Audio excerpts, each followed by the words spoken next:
When Cole Draven laughed, it wasn't loud. It was precise. He glanced at my slide, smirked, and said, "This is exactly the problem. Legacy thinking." A few people chuckled. "Careful, obedient.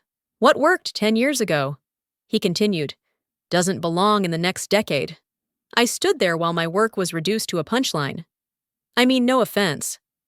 "Bella," Cole added, which was how he always signaled the opposite.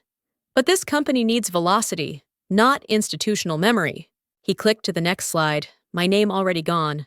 "We're streamlining. Your role no longer fits where we're going." The word landed hard. No transition, no discussion. I wish I could become invisible right now, but I can't. The story is long, but for now. I really want to know where you're from. What's the weather like where you live? And if you're still here with me, please leave me your lucky number. I'm Bella Ross, Director of Strategic Operations. 11 years of keeping this place upright when forecasts failed and leaders panicked. I built the frameworks Cole now stood on, selling them as his vision. He arrived 8 months ago with polished slides and a talent for sounding decisive. He hated anything that reminded him the company existed before him. "Don't take this personally," he said, finally looking at me. "You're not being punished. You're just replaceable." The room went quiet. Eyes dropped. Pens froze mid-note. Public humiliation works best when witnesses stay silent. I felt it then, the heat, the pressure, the familiar urge to explain, to defend. I didn't. That would have given him what he wanted. Instead, I closed my notebook, then opened it again and wrote one line, slowly. While Cole Draven smiled like a man convinced the story had ended, they forgot to ask how I vote. What you just heard was the emotional truth. The rest will contain some fictional elements and use AI to clarify the lesson and the underlying emotions. Hopefully, this resonates with you. If not, please allow yourself to rest early. I thought about the nights no one remembers, the quarter when cash dried up, and I rewired operations in 48 hours to keep payroll alive. The outage that would have triggered penalties if I hadn't rerouted systems before dawn. 11 years of quiet fixes. Invisible wins. Survival without applause. Cole Draven had been there for some of it.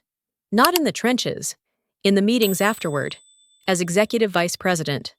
Later CEO. He learned fast how to retell history. My solutions became team alignment. My risk calls became his instinct. Names disappeared. Credit floated upward. I stayed because the company mattered more than my pride. That loyalty bought me 5 minutes. HR stood by my desk with a checklist. Security waited a few steps back. Eyes polite, hands ready. I was told to hand over passwords, notes, context, quickly. Cole hovered, amused. Like this was efficiency theater. "We don't need a long goodbye," he said. "The company will be lighter without you." I swallowed everything I wanted to say and worked through the list. Calm, professional, bitter. When my access cut, a misrouted email revealed a restructuring plan requiring shareholder approval, and 11 years erased in 5 minutes flat. I didn't go home after they cut my access. I sat in my car and let the quiet settle. Not grief, not anger. Something colder, calm with edges. The kind that sharpens when facts line up. 10%. That number had lived in my life for years without ever being spoken aloud at work. Preferred shares, voting rights, veto power written in clean legal language. I earned them the night the company almost folded. When banks stalled and suppliers froze, I signed a personal guarantee, wired capital I could never explain in a meeting, and kept the doors open. No press release, no applause. Just paperwork buried under emergency filings. I never advertised it. Ownership invites noise, and noise invites pressure. I stayed an operator because operators survive. That choice worked until Cole Draven arrived. He skimmed decks, not documents. He trusted summaries prepared by people who wanted to please him. The original cap table sat untouched, filed, sealed, boring. He never read the footnotes. He never asked who carried risk when the lights almost went out. back at my desk later that night. Temporary access restored for handover. An internal email surfaced by mistake. Subject line, neutral. Content surgical. A restructuring roadmap. Roles eliminated. Power consolidated. One line at the bottom stopped me cold. Pending shareholder vote. I read it twice. Then a third time, slower. They were planning a future that required my consent. While congratulating themselves for removing me from the room, Cole had erased my name from slides, but left my vote intact. That contradiction settled something inside me. I wasn't sidelined. I was invisible by design. I closed the email and documented everything. Dates, senders, attachments. Silence can be control if it's intentional. The next morning, a calendar update appeared. Emergency board meeting, mandatory attendance. No agenda attached. I smiled for the first time since the firing. 10% is easy to forget when you're drunk on authority. It's impossible to ignore when it's counted. That was when I understood patience wasn't waiting. It was positioning. And I finally held the board's breath tight together. I felt the shift before anyone named it. Cole Draven stopped smiling in public and started whispering in hallways. Meetings multiplied without minutes. Side conversations replaced open debate. Someone had told him a shareholder wasn't cooperating. And uncertainty does ugly things to men addicted to control. He began working the margins. Board members received selective updates. Numbers were framed, not falsified, just bent enough to suggest urgency. I heard my name used carefully, never directly. Always as a concern. She's emotional. She's disengaged. She's resisting change. It was character erosion, not an attack, meant to soften the ground before removal. Cole never spoke to me directly. Instead, access vanished. Calendars shifted. Decisions I'd approved were reversed and attributed to my absence. I watched it happen in real time. Documenting everything. Emails saved. Version histories compared. Financial impacts calculated. Every shortcut left a footprint. Every rushed call created exposure. An analyst forwarded a message by mistake. Then apologized twice. I thanked him once and archived the file. Another director warned me quietly to stay low. I nodded and kept collecting. Panic makes patterns louder. Cole was overcorrecting, trying to dominate a problem he couldn't see. By midweek, the pressure spiked. A sudden cost reduction proposal circulated, aggressive and thinly justified. Vendor contracts slashed, safeguards removed, risk shifted downstream. It read like a flex, not a plan. I recognized the impulse.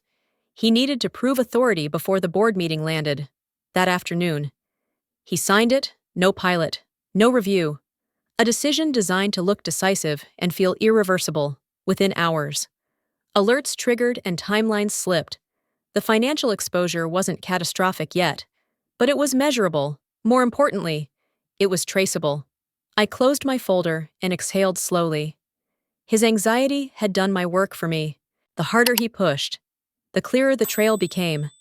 When control turns frantic, it stops being leadership and starts being evidence. I didn't interrupt him. I let the system record what his confidence erased. Knowing panic always leaves fingerprints. And fingerprints survive longer than bravado when governance finally demands answers in rooms he no longer controlled. I arrived early and sat where I could see everyone without being seen. The boardroom felt smaller than usual, airtight. Polished wood, reflecting faces that pretended calm. Cole Draven stood at the screen, remote in hand, confidence rehearsed and brittle. Since streamlining leadership, he began, we've gained clarity, slides advanced, revenue projections climbed, costs dipped. He spoke faster as he warmed. Using my absence as a metric, momentum improves when legacy roles are removed. I watched the numbers. They were clean in isolation, crooked in sequence. Timelines didn't align. Savings assumed vendors who hadn't agreed. Risk lines were missing entirely. Cole talked over them with charm. This is what decisive leadership looks like, he said. A director shifted. These savings depend on the Q3 contracts, she said. Those weren't finalized. Cole smiled. They will be. Another slide, another assumption. Pressure pressed down on the table. A collective holding of breath. He kept going, selling certainty louder as doubt crept in. I felt eyes flick toward me. Then, away. The CFO cleared his throat. This variance here, he said carefully. What covers it if the rollout slips? Cole waved it off. We can absorb short-term volatility. Silence followed, thick, unforgiving. Then the oldest member leaned forward, absorbed with what margin. Cole's jaw tightened. He answered. But slower now. The rhythm was gone. Numbers repeated. Justifications looped. That was when the chairman finally spoke. His voice was quiet, which made everyone stop. Before we proceed, he said, structural changes at this level require shareholder approval. Cole nodded quickly. Pending. No issues. The chairman didn't look at him. He looked at me. Has the 10% shareholder voted? The room froze. Cole turned, confusion cracking his smile. My pulse stayed steady. The pressure broke sideways, not outward, for the first time. The room wasn't his. Every chair felt heavier. No one spoke. I didn't either. Tension clung to the walls, waiting for permission to move. Cole stood stranded between slides. Authority leaking. The board had shifted, and everyone knew the balance was no longer imaginary anymore in that moment together. I didn't rush the moment. I stood, adjusted my jacket, and spoke before anyone could fill the silence. I have, I said. Heads turned fully now. I'm the 10%. A ripple moved through the room. Cole Draven let out a short laugh, sharp and dismissive. That's not funny, he said. Shareholder votes don't work like that. They do, the company lawyer replied, already opening a folder. Her tone was procedural, lethal. Bella Ross holds 10% preferred shares with veto rights, filed during the emergency recapitalization. The word emergency landed hard. Cole's smile collapsed in stages. That's impossible, he said. Too quickly. She never disclosed she wasn't required to. The lawyer said, the filing is valid. I met Cole's eyes then. Calm. Unmoved. You didn't read the original documents. I said, you read summaries. The chairman nodded once. Proceed. I didn't raise my voice. I didn't need to. I veto the proposed restructuring. I said. The remote slid uselessly in Cole's hand. Slides froze. Every elimination, every reassignment, every budget assumption, all of it. Cole leaned forward. You can't just block progress because you're bitter. This isn't bitterness. I said. It's governance. Silence settled again. Different this time. Cold. Final. I continued. Measured. The plan ignores contractual risk, regulatory exposure, and operational continuity. It's aggressive without safeguards. That's not leadership. That's gambling. Cole tried to recover. This is retaliation, he said. Voice rising. She was fired, and still holds voting rights. The lawyer said, termination doesn't affect ownership. I closed my notebook. There's more, I said. Given recent decisions and material risk introduced without board approval, I formally request a performance review of the CEO. That did it. Chairs shifted, breaths caught. Cole went still, eyes darting, calculating too late. The chairman exhaled slowly. Request noted. I sat back down. Power didn't feel loud. It felt exact.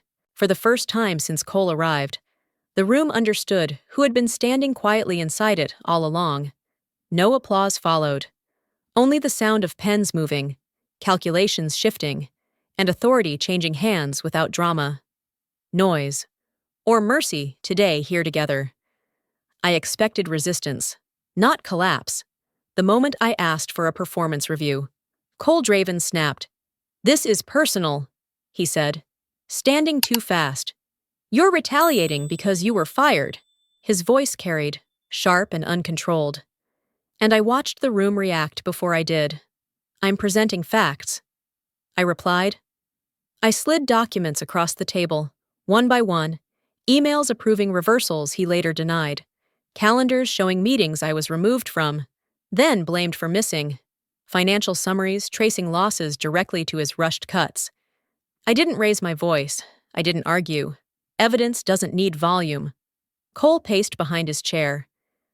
"She's twisting data," he said, pointing at me.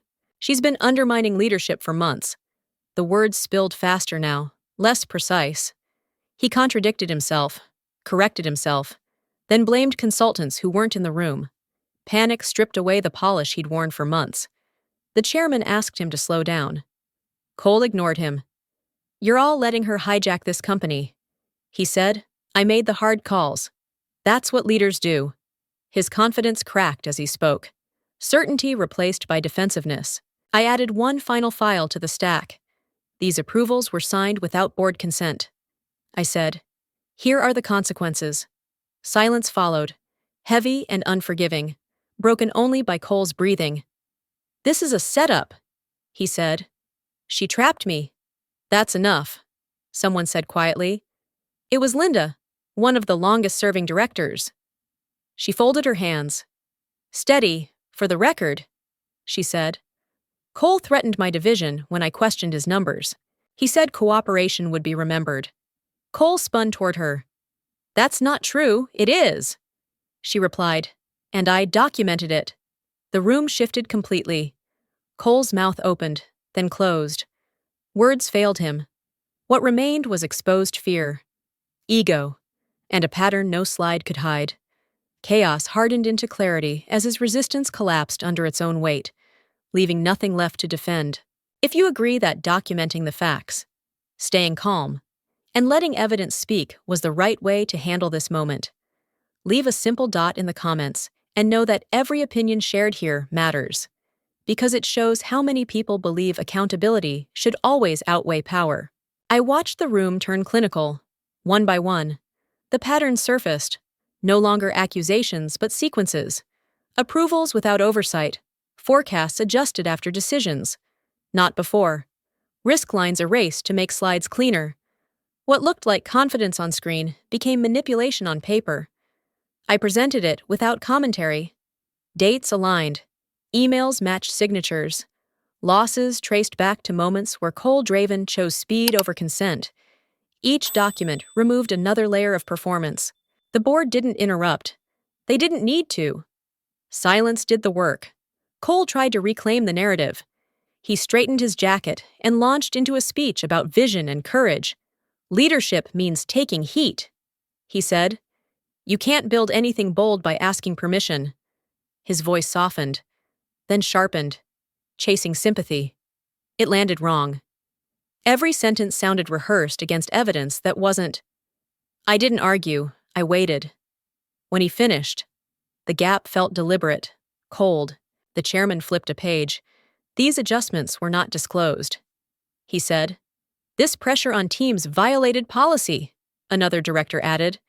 "The numbers improved only after exclusions you authorized." Cole laughed once. Too loud. "You're punishing results." "No," I said quietly. "You're being measured." That was the moment his mask failed. He spoke faster, blamed predecessors, consultants, the market. He promised fixes, transparency, anything. The room stayed still. Justice isn't loud. It arrives assembled. The chairman looked around the table. "Given material misrepresentation and governance breaches," he said, "I propose an immediate vote on CEO termination." No one objected. The motion moved quickly, hands raised, decisions recorded. Cole stood frozen, watching authority leave him without ceremony. I felt no triumph, only relief. Clean and sharp, as the vote closed. The room exhaled. What remained wasn't drama, but order restored. And a company finally facing the truth it had avoided. It was colder than applause, fairer than revenge, and necessary. Because systems survive only when consequences are real, and leadership answers to rules instead of ego, leaving nothing personal behind. Only process, accountability, and a line clearly drawn for whoever comes next after this board finally chose clarity over comfort in daylight together. I didn't expect the silence to feel so heavy. When security entered, Cole Draven was still standing, hands braced on the table, face empty. The chairman spoke once. Calm and final. Cole Draven is suspended, effective immediately. 2 guards stepped forward. Cole looked around, waiting for support that never came. No one met his eyes. No one spoke. He tried to say something, then stopped. The performance was over. Security guided him toward the door. Professional. Detached. Almost gentle. The man who laughed at me days ago didn't resist. I watched until the door closed, then looked down at my notes. My hands were steady. So was my breathing. Satisfaction isn't loud. It settles quietly, like pressure finally released. No one followed Cole out. No whispers, no stares. The room moved on because it could. I said only one thing, not to him, but to the table. Accountability matters. The chairman nodded, then spoke again. We need you back. Bella, he said. Not your old role, something broader. Authority with guardrails. I didn't answer right away. The offer hung there, unexpected and clean. I thought about the company, the people who stayed, the damage that still needed repair. I looked around the room, at faces that had finally stopped pretending. Then I nodded. Not as revenge, not as victory, but as closure. The man who laughed was gone. The system was still standing, and for the first time, the silence felt earned, not afraid, and finally free, leaving room for work to begin again, without the weight of ego, fear, or the need to look away when power abused its seat inside those walls any longer today at last. That invitation meant responsibility, not celebration.